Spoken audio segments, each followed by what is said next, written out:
नमस्कार सेविकाताईंनो, मी पुष्पावती चंद्रकांत मोरे, अंगणवाडी सेविका विरोधी भगिनींनो, तुमच्या आवडत्या चॅनलवर म्हणजेच ॲक्टिव्ह अंगणवाडी चॅनल तुमचं खूप खूप स्वागत करते। भगिनींनो, गेल्या खूप साऱ्या दिवसापासून म्हणजे 1 डिसेंबर 2024 पासून आपल्या साऱ्याच भगिनींना पोषण ट्रॅकर ॲप्लिकेशनमध्ये खूप साऱ्या अडचणी येत आहेत। ॲप्लिकेशन ओपन व्हायला देखील खूप प्रॉब्लेम येतोय।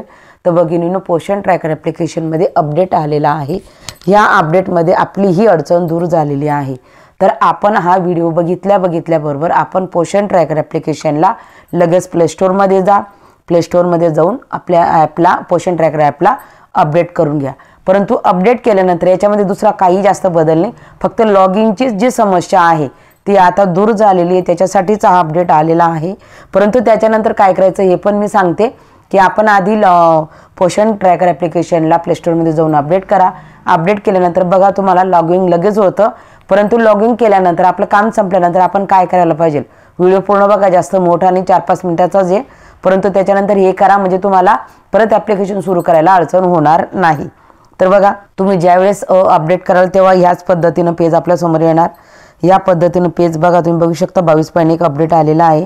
मग आपल्याला हा आल्यानंतर आपल्याला लॉगिनवर क्लिक करायचं अगदी नेहमीप्रमाणे। त्याच्यावर क्लिक केल्यानंतर ह्या पद्धतीचं पेज येतं। मग आपल्याला अगदी नेहमीप्रमाणे जिथं आपला जो रजिस्टर नंबर आहे तो टाकायचा, इथं MPIN टाकायचा, 4 अंकी जो आपला हे करून केलेला आहे, बदल केलेला आहे तो, आणि त्याच्यानंतर इथं रिमेंबर करून इथं साइन इन करायचं आहे। हे करून झाल्यानंतर अशा पद्धतीचं म्हणजे लगेच पोषण ट्रॅकर ॲप्लिकेशन तुमचं ओपन होणार, अगदी लगेच ओपन होत आहे। म्हणजे आता तो लॉगिनची समस्या गेलेली आहे गेल्या 1 डिसेंबर पासून। तर आज तुमची जवळजवळ 15 तारीख येऊन गेली, तोपर्यंत ही समस्या होती। तर त्याच्यावर अपडेट हा आलेला आहे का आपल्यासमोर परत या पद्धतीनं पेज येतं। मग तुम्हाला काम करायचं असेल कंटिन्यू तर मग तुम्ही लॉगिनवर जायचं। मग पहिलेपासून तुम्हाला मोबाईल नंबर टाकायचा आहे, MPIN टाकायचा आहे आणि साइन इन करायचं आहे। अगदी आपला मोबाईल नंबर आपला पाठ होऊन जातो। म्हणून मी आजच्या व्हिडिओच्या माध्यमातून अपडेट करून घ्या। अपडेट केल्याबरोबर तुमचा हा प्रॉब्लेम तर सॉल्व्ह होणारच। तर आजच्या व्हिडिओच्या माध्यमातून तुम्हाला एवढंच सांगायचं होतं, जर व्हिडिओ आवडला तर लाईक करा। आजच्या व्हिडिओपुरतं एवढंच, धन्यवाद।